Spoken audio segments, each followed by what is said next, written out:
চলে আসলাম এই মাত্র পাওয়া আজকের খুবই গুরুত্বপূর্ণ ঘূর্ণিঝড় ঝড় বৃষ্টি, নিম্নচাপ, মেঘ বৃষ্টি, শিলাবৃষ্টি, কালবৈশাখী ঝড় এবং আবহাওয়ার খবর নিয়ে দর্শক আজকে ভিডিওতে জানিয়ে দেবো আজ 24 ঘন্টায় কেমন তার সম্ভাবনা রয়েছে বাংলাদেশে 8টি ভাগে 64 জেলা আবহাওয়া পরিস্থিতি এবং আরও জানিয়ে দেবো পশ্চিমবঙ্গে কোথাও কোনো বৃষ্টিপাতের সম্ভাবনা আছে কি না এবং আপনার জেলা ঝুঁকিতে আছে কিনা এটা জানতে হলে অবশ্যই ভিডিওটি শেষ পর্যন্ত দেখবেন।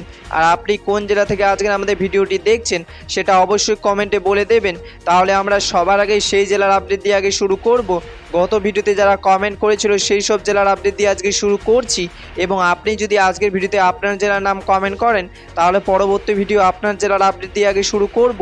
তো চলুন এবার জেনে নিই এক নজরে বঙ্গোপসাগরে একটি ভয়ঙ্কর ঘূর্ণিঝড় তৈরি হচ্ছে, যার ফলে বাংলাদেশ ও পশ্চিমবঙ্গে বেশ কিছু জায়গায় ক্ষয়ক্ষতি হতে পারে। দর্শক এবার সরাসরি চলে আসলে মেঘ বৃষ্টির স্যাটেলাইট পূর্বের চিত্রে এবং এই মুহূর্তে দেখতে পাচ্ছি আজ এবং আগামীকাল 24 ঘন্টায় বাংলাদেশে 8টি ভাগে 64 জেলা আকাশ মেঘলা থাকার সম্ভাবনা রয়েছে।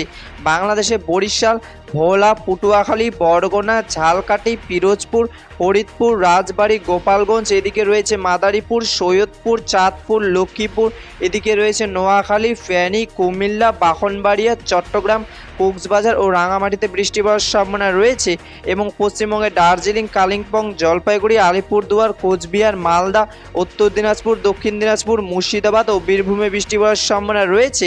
8ই আগস্ট 2026 শনিবারে আবহাওয়ার খবর। ধন্যবাদ।